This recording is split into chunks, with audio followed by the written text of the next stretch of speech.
Sambar rice వేడి వేడిగా తింటుంటే సూపర్ ఉంటుందండి. ఎలా చేసుకోవాలో చూసేద్దాం, వచ్చేయండి మరి. ఫస్ట్ ఒక కప్పు రైస్ కనుక తీసుకుంటే హాఫ్ కన్నా కొంచెం తక్కువ పప్పు తీసుకోవాలండి. ఇప్పుడు రెండాటిని వేసుకుని బాగా వాష్ చేసేసుకోవాలి. ఏ కప్ అయితే తీసుకుంటామో అదే కప్పుతో 5 కప్స్ ఆఫ్ వాటర్ వేసుకోవాలండి. అందులోనే పెద్దగా కట్ చేసుకున్న ఉల్లిపాయలు, కొత్తిమీర, టమాటో ముక్కలు, పచ్చిమిరపకాయ వేసుకుని ఒక్కసారి మిక్స్ చేసుకుని కుక్కర్ మూత పెట్టుకుని 4 నుంచి 5 విజిల్లు రానివ్వాలండి. ఈలోపు పోపు ఏం తీసుకోవాలో చూసేద్దాం.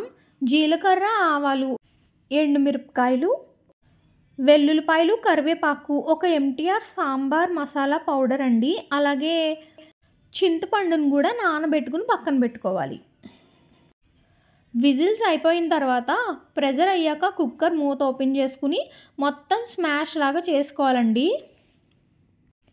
ఇప్పుడు అందులో సాల్ట్, పసుపు 2 యాడ్ చేసి మళ్ళీ బాగా మిక్స్ చేసుకోవాలి.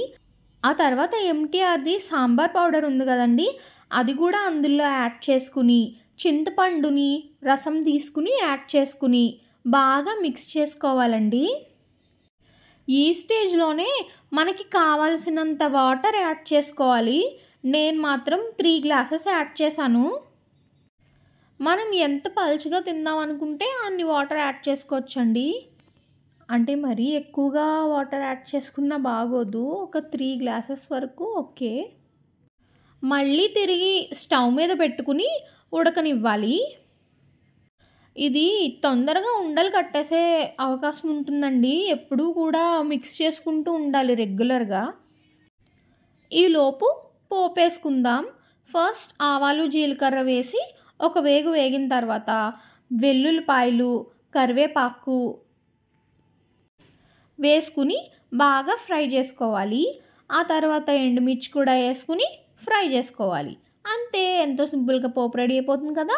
ఈ పోపుని తీసుకెళ్ళి వేడివేడిగా ఉన్న రైస్లో వేసుకుని మిక్స్ చేసేసుకోవడమే.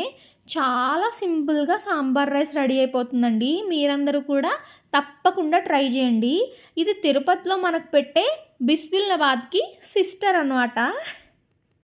మన ఛానల్ని లైక్ చేసి, షేర్ చేసి, సబ్స్క్రైబ్ చేయడం మాత్రం అస్సలు మర్చిపోవద్దు. చాలా సింపుల్గా ఉండే ఈ సాంబార్ రైస్ని ట్రై చేయండి. సబ్స్క్రైబ్.